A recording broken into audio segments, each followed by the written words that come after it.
शिव उपासना भगवान शंकर की कथा तेरे आनंद के विषय करती है, भक्ति का रस तत्व ग्रहण करने की एक प्रेरणा देती है। शिव महापुराण में वर्णन आता है, महाराज भगवान शिव को एक बार क्रोध आ गया।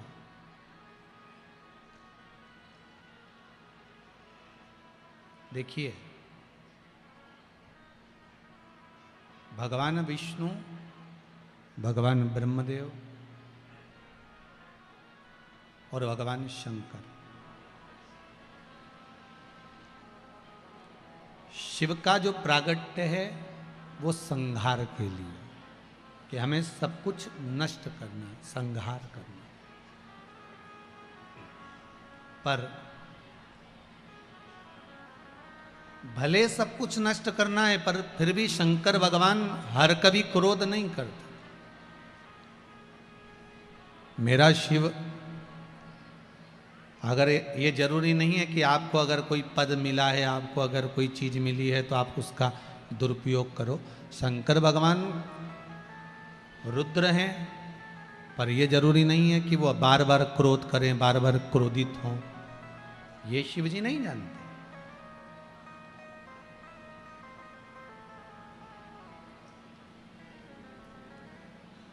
कोई कह रहा था, गुरुदेव ये शंकर भगवान क्रोध करते हैं तो इनका पूजन, इनका अर्चन, इनकी सेवा, इनकी चाकरी श्रेष्ठतम है। क्यों नहीं है? क्यों नहीं कर सकते?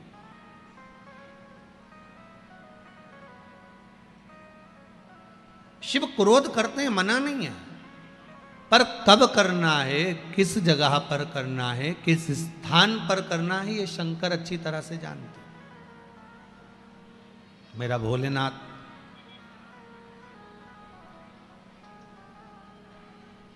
किस जगह पर कितना क्रोध करना है। देखो, एक माता पिता अगर बच्चे पर बार बार क्रोध करेंगे तो बच्चा आपका कहना मानेगा क्या?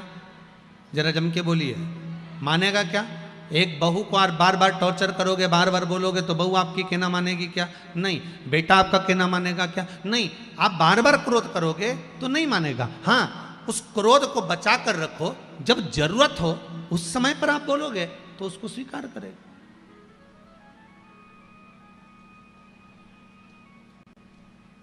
जहां जिस चीज की जरूरत पड़े वहां वो चीज होना चाहिए। हम पहले एक बात कहे थे आपको कि तीर्थ करने पहले के लोग जाते थे तो साथ में बर्तन, चावल, गेहूं, आटा, थोड़ा सत्तू, थोड़ा सामान बना कर ले जाते थे। आज के ज़माने में कोई बना कर ले जाता है क्या? आज के ज़माने में कोई बर्तन लेकर जाता है क्या? नहीं। आज के ज़माने में क्या लेकर जाते हैं? 2000 के नोट की गड्डी जेब में फंसा और चले जाओ। सही है कि गलत है? बस कड़कता हुआ नोट जेब में होना तो गर्म पानी भी मिलेगा, कड़कता हुआ जेब में नोट होगा तो फिर तुमको भोजन भी मिलेगा, जो चाहो। फिर तो तुमको मीन मीन, समझ गए क्या? वो चाउमीन भी अगर मांगोगे तो मिल जाएगा, गोलगप्पा भी मांगोगे तो मिल जाएगा। आप अगर जा रहे हो फिर तो आपको प्राप्त हो जाएगा। आपके पास में, आपकी जेब में अगर धन है, 2000 के नोट की गड्डी, 500 के नोट की गड्डी आपके जेब में पड़ी हुई है, 200 के नोट की गड्डी पड़ी है, 100 के नोट की गड्डी पड़ी है, कड़कता हुआ नोट आपकी जेब में है, तो आपको सारा सामान आपको हाथ की हाथ मिल जाएगा, कुछ ले जाने की जरूरत नहीं है। उसी तरह जीव जब यहां से जाता है कुछ लेकर जाता है क्या? कुछ भी नहीं। क्यों? फिर क्यों लिखा है गरुड़ पुराण में कि ऊपर जाओगे तो जैसा दोगे वैसा मिलेगा, तुम्हें डनलप का गद्दा मिलेगा, एसी का रूम मिलेगा, सोने की थाली में भोजन मिलेगा, बैकुंठ में इतना सुंदर कमरा, इतना सुंदर कक्ष मिलेगा। ये सब क्यों कहा जाता है कि आपको इतना सब कुछ प्राप्त होगा, इतना सब कुछ मिलेगा? उसका कारण क्या है? तो शास्त्र कहता है भगवान के नाम की गड्डी अगर हृदय में बांध कर ले जाओगे तो सारा सुख वैकुंठ में भी प्राप्त हो जाएगा। बस भगवान के नाम की गड्डी होना चाहिए। भगवान का नाम साथ में होना चाहिए। कलयुग केवल नाम आधारा सुमर सुमर नर उतरहि पारा। कलिकाल में केवल एक नाम की आधारशिला है। भगवान के नाम को आधार बनाकर जो भगवान की अविरल भक्ति में डूबता है उसकी नैया पार। क्रोध करो, मना नहीं है, पर जरा जर्सी बात में क्रोध करो, ये कहां की बात है? पत्नी और पति दोनों के क्रोध में एक अंतर है। क्या अंतर है पत्नी और पति के क्रोध में? जम के बोलो जरा, किसी को मालूम हो तो जरूर बताना। पति और पत्नी के क्रोध में एक अंतर है। पति क्रोध में होता है तो लड़ झगड़ के बाहर जाता है, घर से बाहर चले जाता है, और पत्नी क्रोध में होती है तो लड़ झगड़ के कमरे के अंदर चली जाती है। अंतर है कि नहीं दोनों में? बोलो सही है कि गलत है? पति को झगड़ा होगा, गुस्सा आएगा, क्रोध आएगा, लड़ेगा, झगड़ेगा तो तुरंत मैं तो जा रहा, तेरे से तो बात करना ही बेकार है, वो जाए वो जाए वो जाए। और पत्नी को अगर गुस्सा आया लड़ झगड़ के तो ये अंदर गई, कुंडी लगाई, तकिया में मुंह और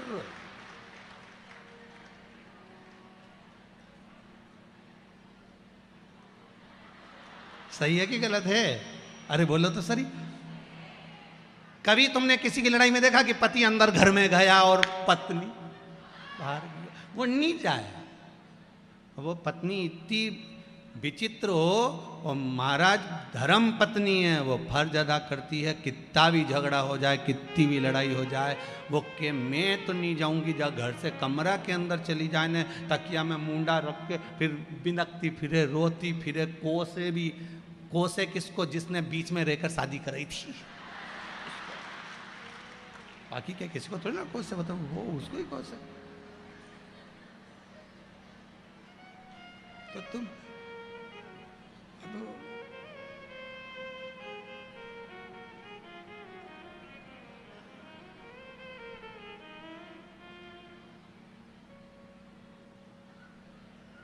वो अंदर जा रही है रोने के लिए, वो बाहर चले गया। क्रोध क्रोध होता है कभी कभी।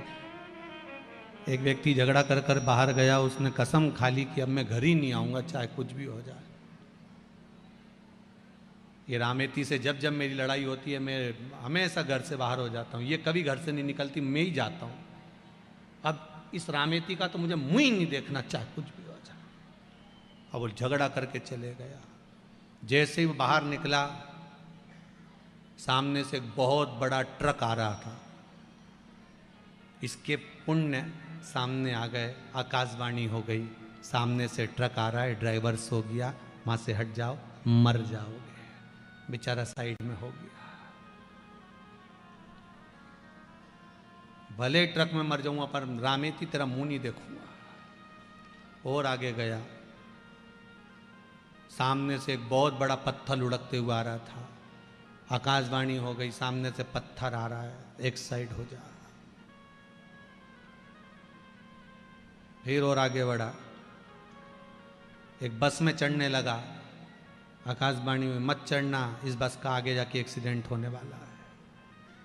अब ये गुस्से में लाल हो गया। तू है कौन जो इतना ज्ञान दे रहा है? बस में चढ़ने के लिए बोल रहा है मत चढ़। जब घोड़ी पे चढ़ा था जब नहीं बोला कि मत चढ़? उसी दिन बोल देता, नहीं चढ़ता मैं एक बार भी। इतना में रामेती ने अपने छोरा उनको बोला, जरा थारा फिर पिताजी के देखिए, रे सुबह से रोटी वोटी नहीं खाई हो। तो मालूम पड़ा कि वो तो दरवाजे पे ही भैंस की पूंछ पकड़ के चिल्ला चोट कर रहा, नहीं जाऊंगा नहीं जाऊंगा। भैंस आगे बढ़ती जाए, ये भैंस की पूंछ पकड़ के पीछे हटते जा, नहीं जाऊंगा। इतने में रामेती बाहर आके बोली, क्यों चिल्ला चोट कर रहे हो? वो तो आ नहीं रहा था, भैंस लिया ही जबरदस्ती की। नहीं तो मैं कहीं आ रहा था, वो तो भैंस मुझे पकड़ के लिया। अब जैसे भैंस ने इससे कहा था कि चल, प्रेम है। देखो ये जरा जरा सी बात में विवाद हो जाना और अदालत में पहुंच जाना, ये सब बेकार बात है। हम कहते हैं पति पत्नी का जो संबंध है, माता पार्वती जी ने शिव जी से 2 वर मांगे थे। पहला वर था, भोलेनाथ जी वर दीजिए जिस पति पत्नी में झगड़ा हो उसमें प्रेम बढ़े, और दूसरा वर दीजिए काशी में जो मरे उसके कानों में गुरु मंत्र आप दे दीजिए। बस शिव ने 2 वर पार्वती को दिए थे। माता पार्वती को शंकर भगवान ने 2 वर दिए थे, पति पत्नी में झगड़ा होगा आपस में प्रेम बढ़ेगा। आज भी पति पत्नी में झगड़ा होता है, दोनों में प्रेम बढ़ता है। कितना भी झगड़ा कर ले, आखिरी में पति घर आकर पूछता जरूर है, क्यों तेरी मम्मी कहां गई? तुरंत पूछे, तुरंत। झगड़ा, प्रेम बढ़ता। काशी में जो मरेगा उसके कानों में गुरु मंत्र आपको देना पड़ेगा। इसलिए काशी में मरने वाले का सीधा कान मरते ही टेढ़ा हो जाता है, क्योंकि पार्वती जी ने शिव जी से वर मांगा था, सीधे कान में मंत्र देकर आप मोड़ देना, मैं समझ जाऊंगी कि आपने गुरु मंत्र दे दिया। काशी अविमुक्त नगरी है, जिसमें मंत्र प्राप्त करने पर मोक्ष की अनुभूति हो जाती है, मोक्ष पद प्राप्त। शिव पुराण कह रही है। महाराज शिव जी को एक बार क्रोध आया, उस क्रोध को ब्रह्मा जी ने घोड़े का रूप दिया। घोड़ा समुद्र में जाकर फेंका, जलंधर की उत्पत्ति हो गई। जलंधर का विवाह वृंदा के साथ में हो गया। वृंदा पतिव्रता धर्म का पालन करने वाली थी, पति को परमेश्वर मानने वाली थी, पति के चरणों का नित्य स्मरण करने वाली थी वृंदा। भगवान की भक्ति में वृंदा ऐसी डूबी, ऐसी डूबी। इधर पति गलत काम कर रहा है और वृंदा भगवान का भजन कर रही है। शिव महापुराण की कथा कहती है, हमारे घर में, हमारे परिवार में, हमारे कुटुंब में कोई एक व्यक्ति ऐसा भगवान देता है जिसके भजन के कारण बस हम सब अपनी जिंदगी सुख से जीते हैं। कोई एक व्यक्ति हमारे परिवार में ऐसा होता है, कोई एक। आप इस अभिमान में मत रहना कि आपका दिया खा रहा है, नहीं नहीं, परिवार में जरूर कोई ऐसा व्यक्ति होगा जिसकी भगवान उसकी कृपा का हमको दे रहा है। सबको धन्यवाद देते रहा करो, जब मर्जी मिले तब। बेटी अपने भाग्य का, बेटा अपने भाग्य का, माँ अपने भाग्य का, पति अपने भाग्य का, पत्नी अपने भाग्य का। कोई किसी का नहीं खाता, सब अपने भाग्य का खाता। और जितना जहां का जिस भूमि का लिखा होता है खाना, व्यक्ति वहीं का खाता है। बहुत ध्यान देना महाराज, जिस भूमि का लिखा हुआ, आपको जहां जिस जगह का लिखा होगा कि आपको यहां का भोजन करना है। गए थे किसी के यहां शादी में, कई बार शादी में भी खाना खाकर नहीं आते, दूसरी जगह खाना पड़ता। मामा जी के यहाँ चले गए, मौसी जी के यहाँ चले गए। क्यों?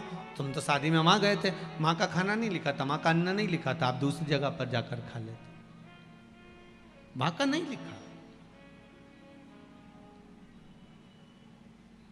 शिव भक्ति प्रबल भक्ति। महाराज वृंदा का सातित्व बड़ा प्रबल था, जिससे जलंधर बच जाता था। अब की बार भगवान नारायण ने भगवान शिव जी से कहा, भोलेनाथ इस जलंधर को मार दीजिए। शंकर भगवान करे जलंधर को मारने में मैं देरी नहीं करूंगा, पर वृंदा का सातित्व भी तो डिगाना पड़ेगा। एक सातित्ववान पतिव्रता धर्म का पालन करने वाली नारी, पति को परमेश्वर मानने वाली नारी, उसका सातित्व डिगा देना कोई सरल बात है क्या? बहुत कठिन बात, बहुत कठिन बात।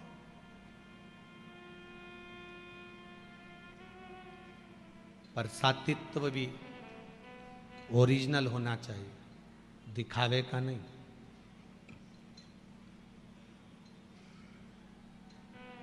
आज के जमाने में तो सातित्वता का भी दिखावा होता है। मेरे बराबर कोई शंकर जी की पूजन नहीं कर सकता। जितनी अच्छी मैं देवी जी की पूजन करती हूँ, उतना अच्छा देवी जी का भी कोई पूजन नहीं कर सकता।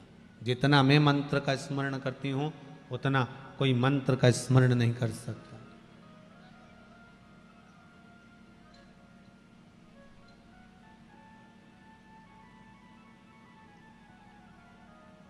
कितना अंदाजा लगाते हैं लोग बाग, तो कई कई बार तो शादी में अंदाजा लगा लेते हैं, मेहंदी अच्छी रची मतलब ई के चाहने वाला बड़ा अच्छा।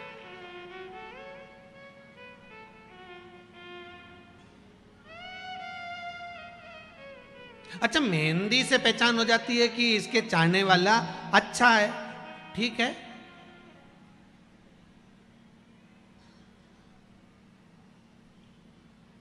भगवान चाहे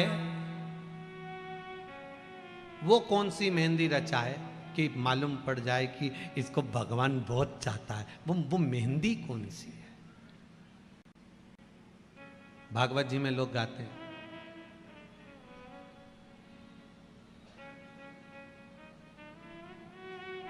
आओ मेरी सखियों मुझे मेहंदी लगा दो और मुझे भोले बाबा दुल्हन बना दो।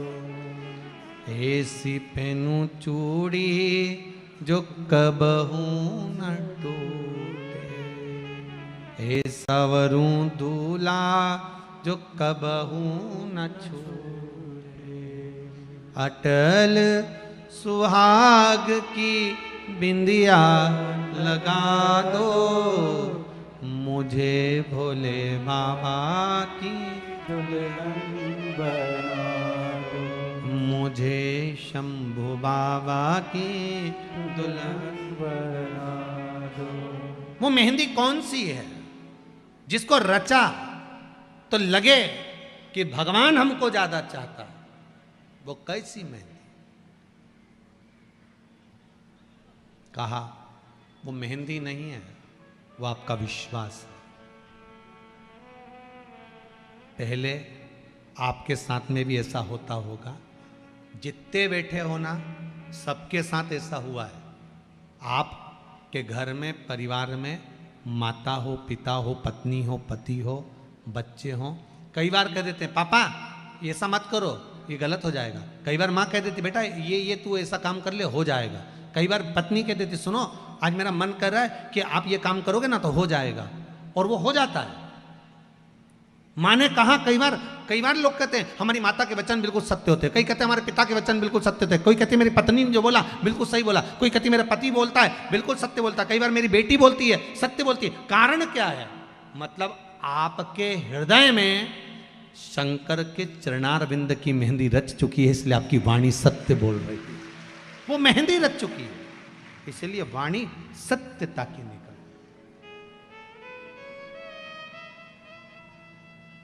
वो सत्यता की वाणी।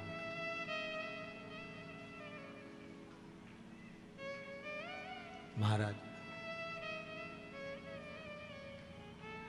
होता है थोड़ा आपके जीवन में जब सत्य प्रवेश करता है, आपके जीवन में जब सत्य प्रवेश करता है, शिव प्रवेश करता है, आपके जीवन में जब भगवान प्रवेश करते हैं, आपके जीवन में जब भगवान का चरणारविंद प्रवेश करता है, आपके जीवन में जब भगवत तत्व प्रवेश करता है, आपके जीवन में शंकर की कथा जब प्रवेश करती है, तो एक मन में थोड़ा सा उमंग था, थोड़ा सा हलचल, थोड़ा सा उत्साह पैदा कर देती है। सत्य बताना ईमानदारी से कि आप लोग जब यहाँ आते हो तो आपको कोई टॉर्चर नहीं करता कि चल, आपको कोई ये नहीं कहता कुंडी बजा कर कि चल, आपका दिल अंदर से कहता है कि मुझे कथा में पहुंचना है। आपको कोई टॉर्चर नहीं कर रहा है, आपको कोई बोलने नहीं गया, आपको कोई कहने नहीं गया कि आपको आना पड़ेगा, पहुंचना पड़ेगा, या आपके लिए हमने ये व्यवस्था कर रखी है तो आपको वहां जाना ही पड़ेगा, हमने आपके लिए गाड़ी लगाई, हमने आपके लिए घोड़ा लगाया।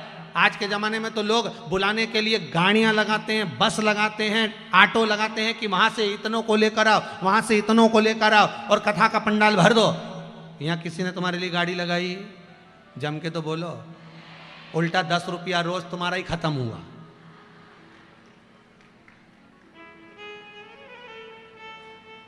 किसी ने गाड़ी लगाई? नहीं। किसी ने बस लगाई? नहीं। कोई ने जाकर कहा? नहीं,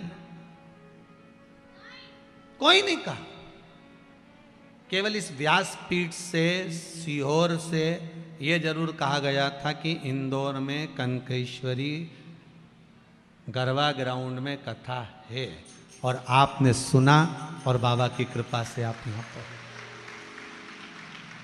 श्री रमेश मेंदोला मित्र मंडली कथा करवा रही है, भाव प्रकट हुआ।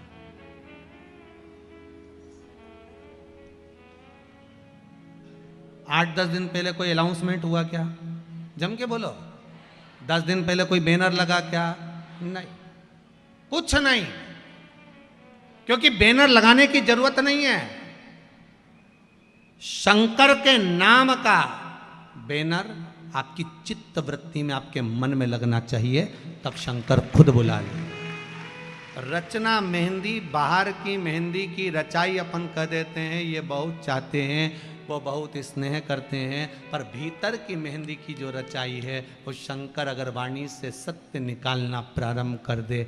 बहुत बहुत निवेदन करूंगा जीजियों, माएँ बैठी हैं, मेरी माताएं बैठी हैं, बहनें बैठी हैं, नमन करते हुए आपसे कहूँगा, मेरे भाई लोग बैठे हुए हैं, इनसे भी कहूँगा, दिल से अगर आप शंकर को रिझा रहे हो ना, तो ये व्यासपीठ से कहता हूँ कि आप 3 महीने में कुबेरेश्वर धाम सीहोर पहुँच जाओगे। दिल से अगर रिझाया है आपने, शंकर को मनाया, दिल से प्रार्थना करी, मेरे शंभू से, मेरे ओघड़दानी, मेरे त्रिकालदर्शी, मेरे कैलाशी से आप कहे दिल।